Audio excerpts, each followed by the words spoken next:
Hey everyone, welcome back to the channel. At first glance, nothing about the Murray family seemed unusual. In the quiet, close-knit town of Nibley, Utah, just outside Logan in Cache County, 31-year-old Mitchell Chesnut Murray and his 32-year-old wife, Carrie Marie Murray, appeared to be living an ordinary, suburban life. They were raising young children, living in a family home, and to anyone passing by, they looked like just another hard-working American family. Carrie was a registered nurse, a profession built on compassion, trust, and caring for people in their most vulnerable moments.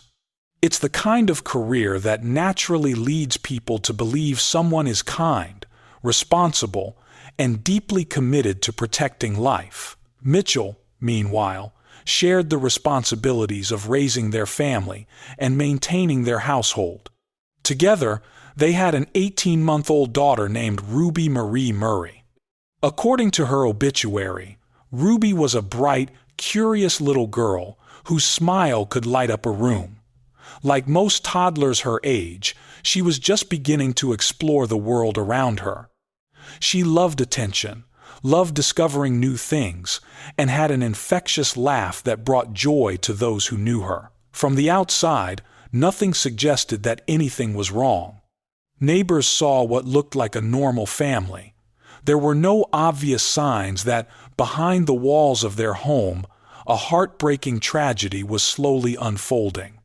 It was the kind of neighborhood where people assumed children were safe, where families looked after one another, and where few could imagine something so devastating happening just a few houses away. But appearances can be dangerously misleading. Behind closed doors, investigators say Ruby was living in conditions no child should ever experience. Instead of receiving the love, comfort, and constant care every toddler needs, she was allegedly enduring months of severe neglect that would eventually cost her her life. What would later begin as a single 911 call soon transformed into one of the most disturbing child abuse investigations Cache County authorities had ever handled. Ruby had been born in September, and according to her family, the song "Wake Me Up When September Ends" by Green Day held special meaning in her life. It became her lullaby, a song meant to comfort her and remind her family of the day she entered the world. But as the months passed, that warmth slowly disappeared. According to court records and the police investigation, Ruby's final months were marked not by affection, laughter, or family memories, but by overwhelming isolation. Investigators later alleged that she spent the vast majority of her final days confined inside a crib, separated from the normal human interaction every child depends on to survive and thrive. And as detectives dug deeper into what had happened inside that home, they discovered evidence that painted an even darker picture, one that would leave an entire community asking the same haunting question. How could an innocent toddler be left to suffer for so long without anyone stepping in? As investigators began examining what had happened inside the Murray home, the evidence they uncovered told a heartbreaking story, one that unfolded minute by minute through security cameras and baby monitor recordings. According to court documents, detectives reviewed footage from the final 4 days of Ruby's life. What they found was deeply disturbing. Investigators allege that during those last 4 days, Ruby was out of her crib for only about 6 hours in total. Even more alarming, another person was reportedly near her for only around 50 minutes during that entire period. If those findings are accurate, it means an 18-month-old toddler spent the overwhelming majority of her final days alone. For a child that young, constant supervision isn't optional, it's essential. Toddlers depend on adults for everything: food, water, comfort, hygiene, and medical attention. They cannot care for themselves or communicate the seriousness of their condition. The condition of Ruby's room also became a major focus of the investigation. According to investigators, the bedroom where her crib was located was noticeably warmer than the rest of the house, likely because of a space heater. Inside the crib, detectives reported finding old scraps of food and signs of a dirty, neglected environment. Prosecutors later argued that these conditions reflected a prolonged pattern of inadequate care rather than a single tragic mistake. Then came what investigators described as the most heartbreaking evidence of all. During the night of March 18 and into the early morning of the 19th of March, 2025, audio captured by cameras allegedly recorded Ruby crying, softly whimpering, and struggling to breathe. Those recordings would later become a central part of the investigation, documenting the final hours of a toddler whose body was reportedly shutting down. Medical experts later determined that Ruby died from complications related to severe malnutrition and dehydration. When authorities examined her after her death, they found that the 18-month-old weighed only 17 pounds, far below the expected weight for a healthy child her age. Investigators said her condition was consistent with prolonged neglect rather than a sudden medical emergency. What made the case even more difficult for many people to understand was that Ruby wasn't the only child living in the home. The Murray family had other children. Yet according to investigators, Ruby appeared to be living in a world of her own, isolated inside her crib while life continued around her. Carrie Murray's profession also became a major focus of public attention. As a registered nurse, she had medical training that included recognizing serious warning signs such as dehydration, failure to thrive, and labored breathing. Prosecutors argued that these symptoms would have been difficult for a trained healthcare professional to overlook. Despite that, investigators allege that meaningful intervention never came. As detectives pieced together the timeline, one question became impossible to ignore. How could a child's condition deteriorate to this extent without someone taking action? The answer, investigators believed, would only begin to emerge after one phone call changed everything: the 911 call made on the morning of the 19th of March 2025. The morning of the 19th of March 2025 marked the moment this tragedy became a criminal investigation. Inside the Murray home in Nibley, Utah, Carrie Murray picked up the phone and called 911. According to court documents cited in multiple news reports, she told the dispatcher that her 18-month-old daughter was beyond help. She described Ruby as unresponsive and in critical condition. For emergency dispatchers, calls involving young children are among the most urgent they receive. Within moments, first responders were sent racing toward the home, believing they still had a chance to save a toddler fighting for her life.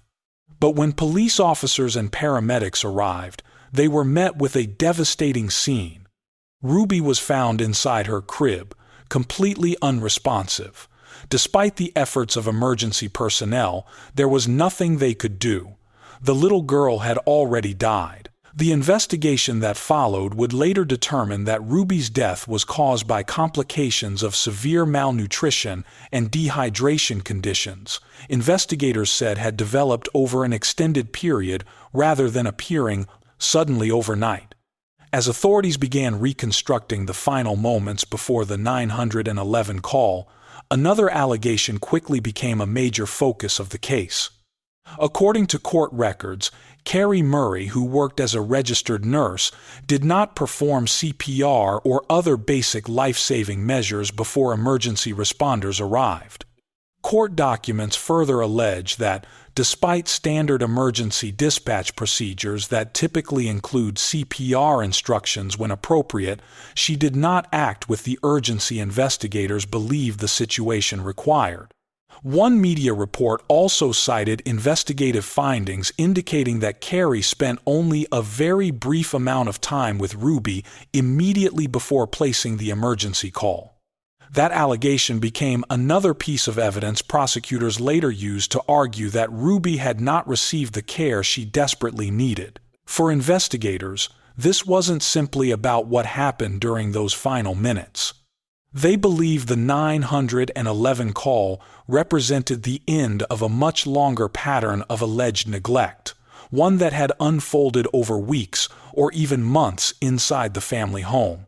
As detectives continued interviewing both parents and examining the evidence, they began asking an even more disturbing question. Had Ruby's death been preventable all along? The answers they uncovered would soon lead to shocking admissions, disturbing evidence, and criminal charges that stunned the entire community. As the investigation moved forward, detectives shifted their focus from the crime scene to the people who had known Ruby best, her own parents. Mitchell and Carrie Murray were brought in for questioning, and according to court documents, the interviews quickly raised even more troubling questions about what had been happening inside the family home.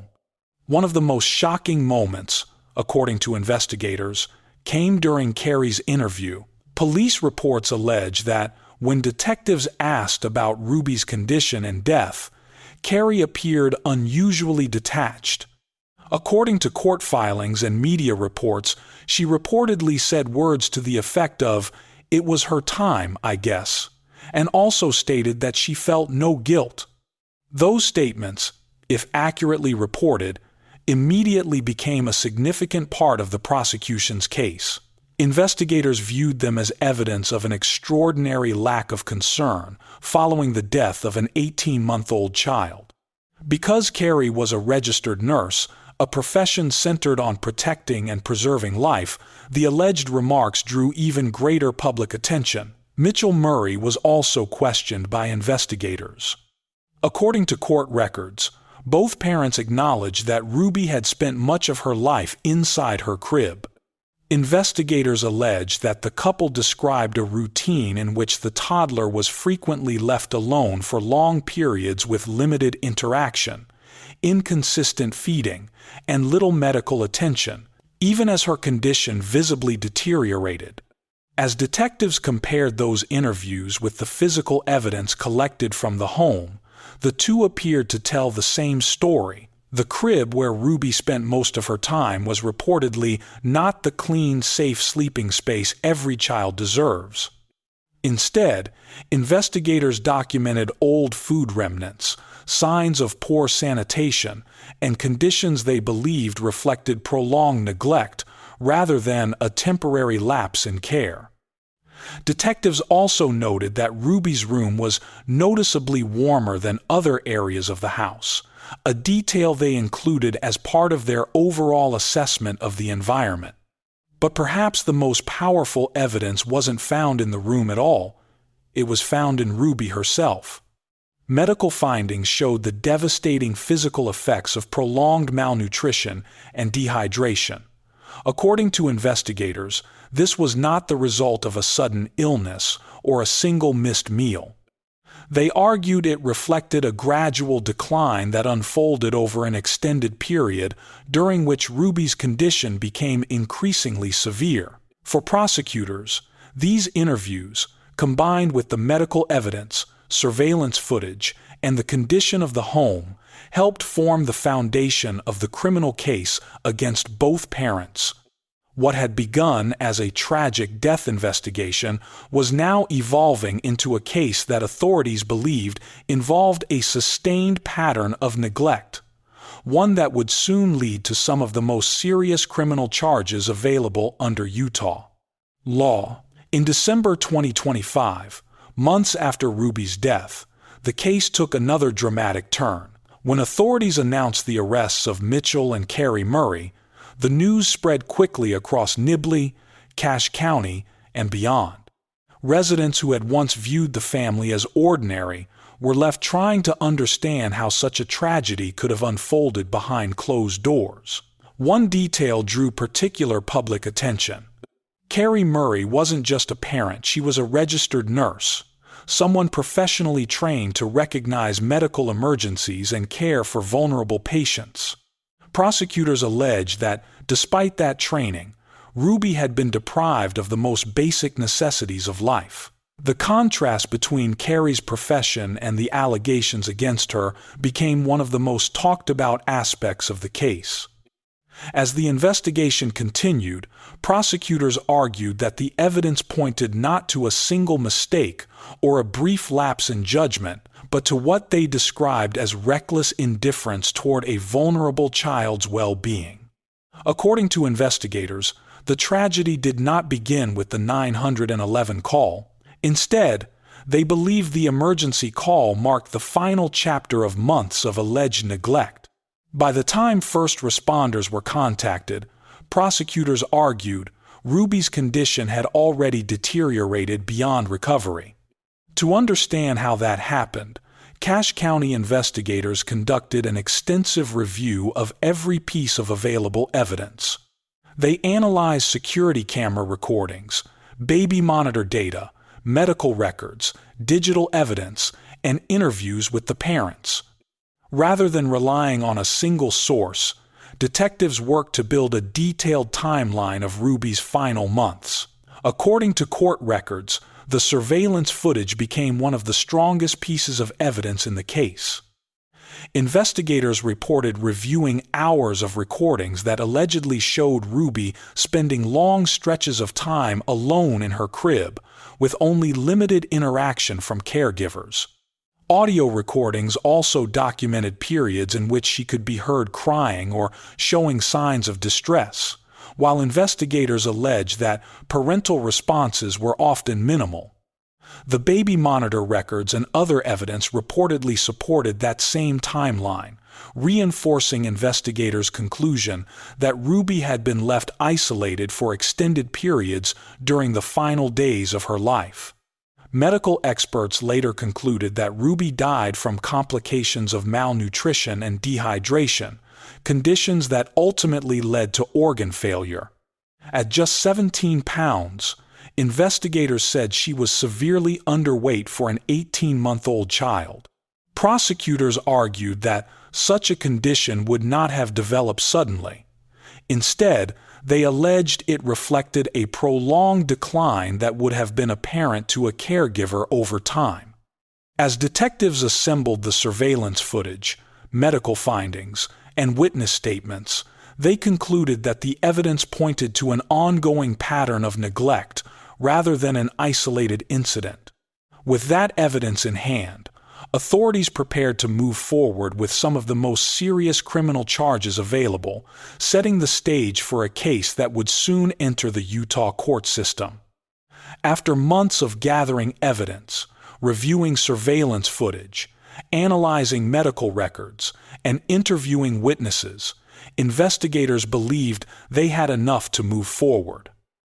In December 2025, Mitchell Chesnut Murray and Carrie Marie Murray were arrested in connection with the death of their 18-month-old daughter, Ruby. Prosecutors filed some of the most serious charges available under Utah law. Both parents were charged with first-degree felony aggravated murder and second-degree felony aggravated child abuse.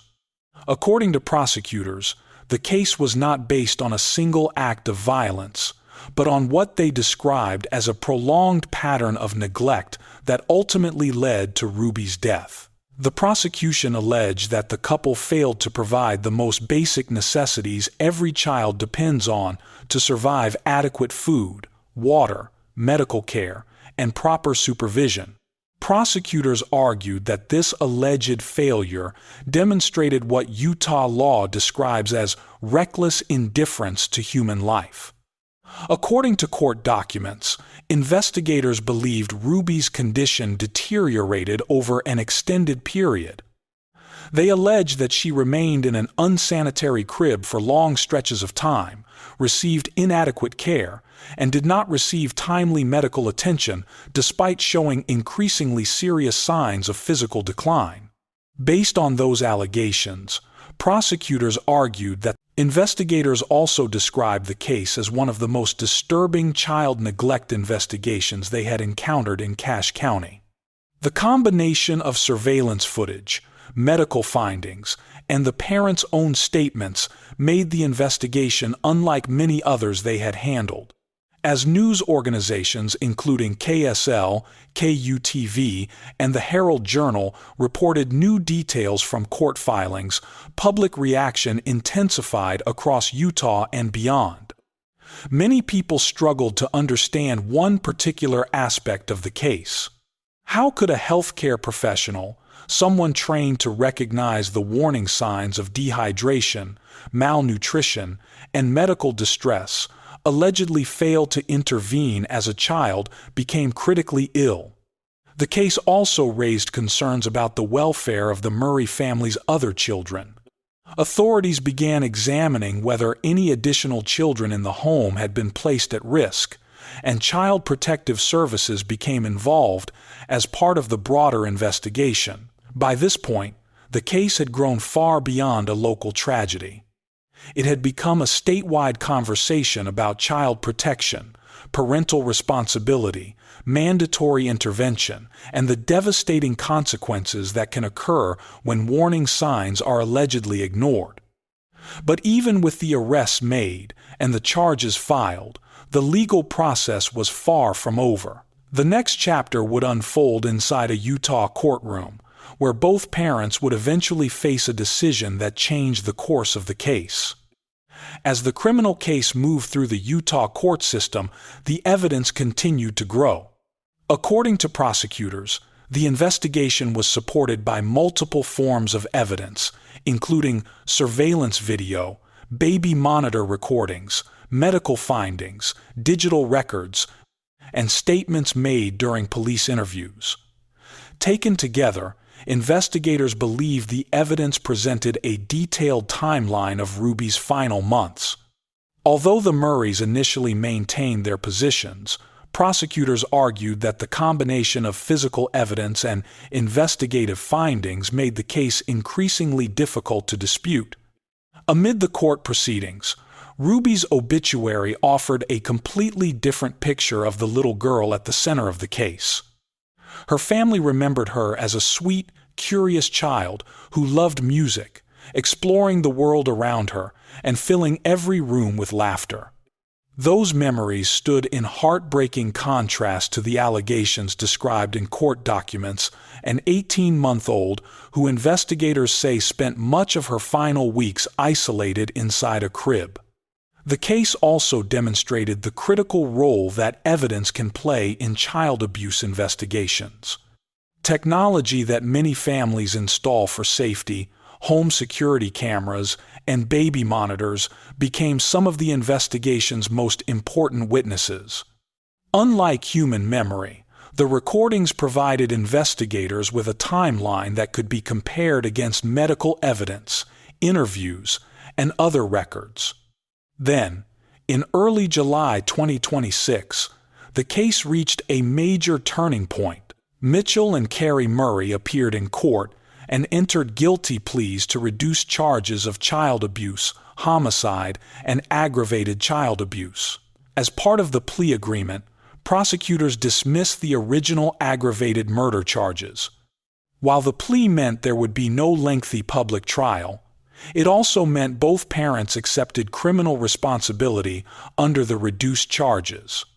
Under the terms of the agreement, each parent now faces up to 15 years in prison on each count, with sentencing scheduled for September 2026, the same month Ruby would have celebrated another birthday. For Ruby's extended family, the plea brought the criminal case one step closer to its conclusion, while sparing them from reliving every detail during a trial. During the court proceedings, prosecutors emphasized that this case was about a profound failure of parental responsibility.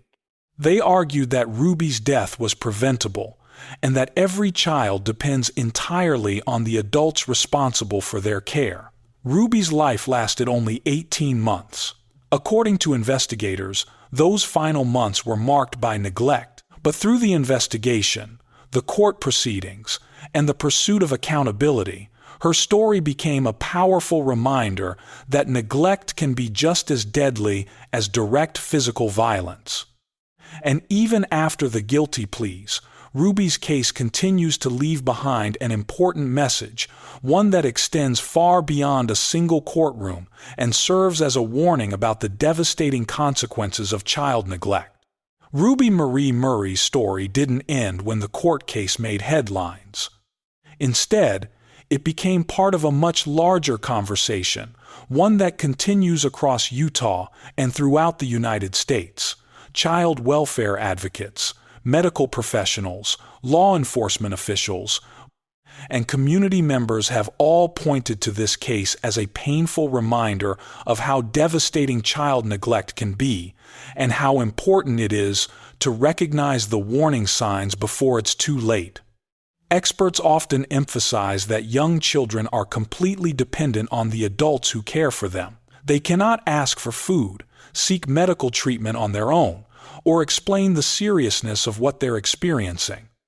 That's why parents, caregivers, relatives, healthcare providers, teachers, neighbors, and anyone who notices signs of possible abuse or neglect all play an important role in protecting vulnerable children. For many people, one of the most heartbreaking parts of this case was learning who Ruby really was.